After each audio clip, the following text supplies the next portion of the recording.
행복한 왕자.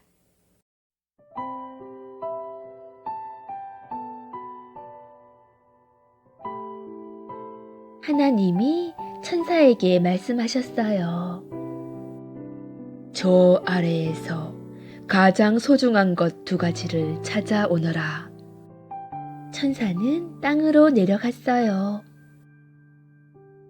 한참 후에 천사는 다시 하나님 앞에 앉았어요.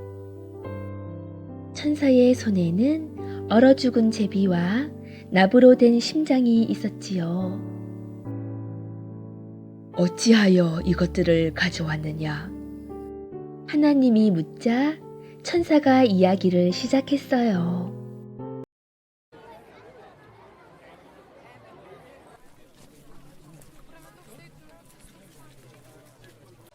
도시 한가운데에 행복한 왕자의 동상이 서 있었어요. 화려한 성에서 행복하게 살던 왕자의 동상이었어요. 왕자의 온몸은 금으로 덮여 있었고 2 눈은 푸른 사파이어로 반짝였으며 칼자루에는 빨간 루비가 박혀 있었어요. 어느 늦은 가을밤 어린 제비 1마리가 동상에 내려앉았어요. 친구들은 모두 남쪽으로 떠나고 혼자 남쪽으로 향하던 제비였지요. 오늘은 여기서 자야지. 오호, 황금 침대라니 기분이 좋은걸. 제비는 날갯죽지에 얼굴을 묻고 눈을 감았어요. 그때 제비 머리 위로 물방울이 톡 떨어졌어요. 그러더니 또다시 톡, 토독. 에잇, 갑자기 웬 빗방울이람? 제비가 투덜거리며 올려다보니 왕자의 눈에서 눈물이 흐르고 있었어요. 아니, 왜 울고 있는 거예요? 마음이 너무 아파서 그렇단다. 왕자가 슬픈 얼굴로 말했어요. 저기 침대 위에 누워있는 아이가 보이니? 열이 펄펄 나서 그런지 시원한 오렌지가 먹고 싶다는데 집에 먹을 게 물밖에 없는 모양이야. 작은 제비야, 내 부탁 좀 꼭 들어주렴. 부탁이 뭔데요? 칼자루에 박힌 루비를 빼서 아이 엄마에게 갖다 주겠니? 아이 참, 남쪽으로 가려면 푹 자야 하는데. 하지만 제비는 왕자의 눈물을 보니 거절할 수가 없었어요. 제비는 칼자루에서 붉은 루비를 뽑아냈어요. 그 집에 가보니 아이는 열이 나서 자꾸만 뒤척이고 아이 엄마는 깜빡 잠이 들었어요. 제비는 탁자 위에 루비를 내려놓고 아이의 이마에 날개로 부채질을 해주었어요. 열이 내린 아이는 곧 잠이 들었어요. 돌아오는 길에 제비는 왠지 기분이 좋아졌어요. 바람은 찬데 마음은 왜 춥지 않지?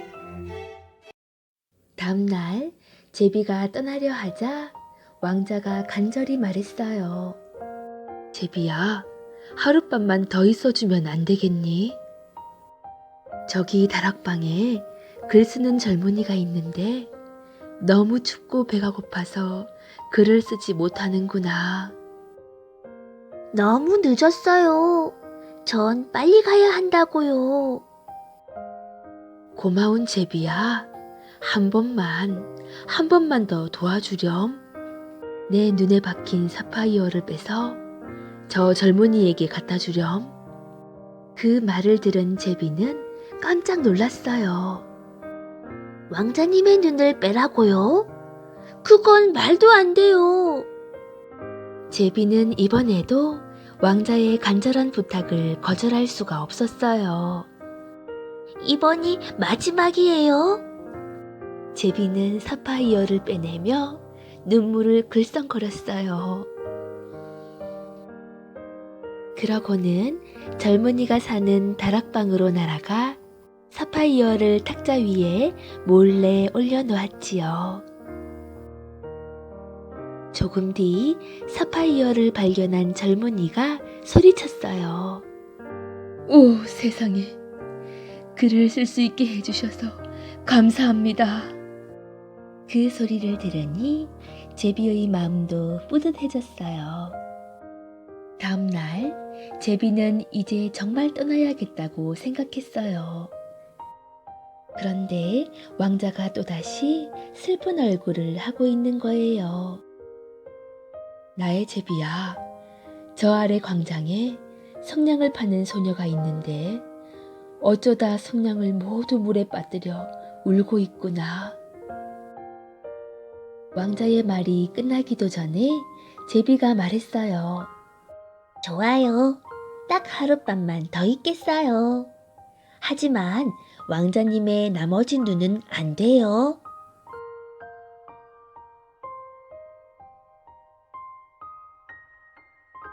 엄마 아파. 감사합니다. 엄마 배고파요. 감사히 잘 먹겠습니다. 제비는 어쩔 수 없이 왕자의 부탁을 들어줄 수밖에 없었어요. 어떡해요. 왕자님은 이제 앞을 볼 수 없잖아요. 제비는 눈물을 뚝뚝 흘리며 왕자의 남은 한쪽 눈에서 사파이어를 빼냈어요. 그러고는 광장으로 날아가 성냥팔이 소녀의 손에 사파이어를 올려놓았지요. 사파이어를 받아든 소녀는 너무나 기뻐서 폴짝폴짝 뛰었어요. 제비의 마음에도 기쁨이 가득했지요. 왕자 곁으로 돌아온 제비가 말했어요. 왕자님, 이제부턴 제가 늘 곁에 있을 거예요. 안 돼, 제비야. 넌 빨리 떠나렴. 왕자님은 이제 아무것도 볼 수 없잖아요. 그때부터 제비는 도시 구석구석을 날아다녔어요. 그리고 자기가 본 것을 왕자에게 들려주었어요. 오늘은 언덕 너머에 갔었는데 사람들이 추위에 떨고 있었어요. 내 몸에 금을 벗겨서 그 사람들에게 나누어 주렴. 제비는 고개를 끄덕였어요.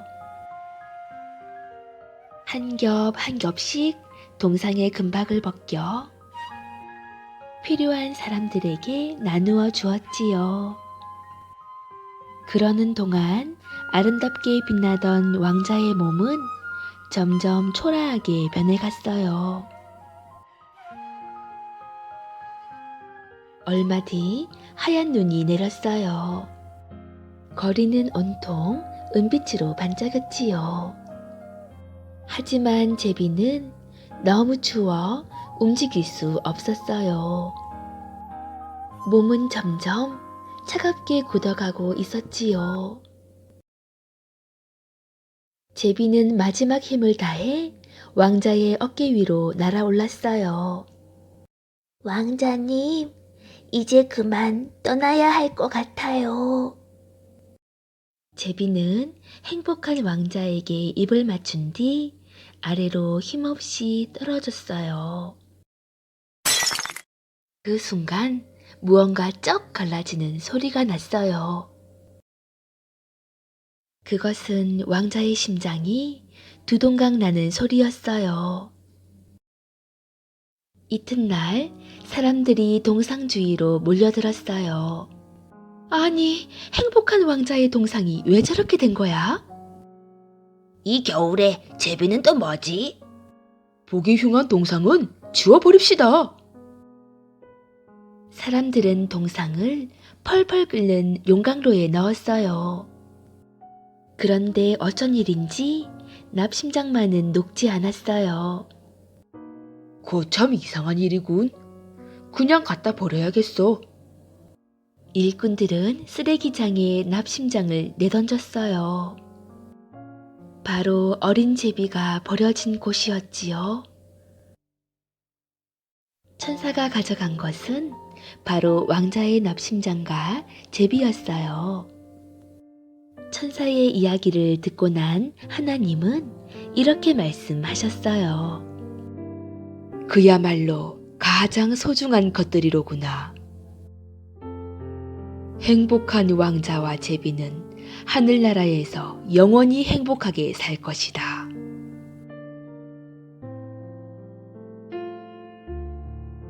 행복한 왕자와 제비는 가난하고 힘든 사람들을 위해 자신의 모든 것을 내주었어요. 그렇지만 마음만은 행복했지요.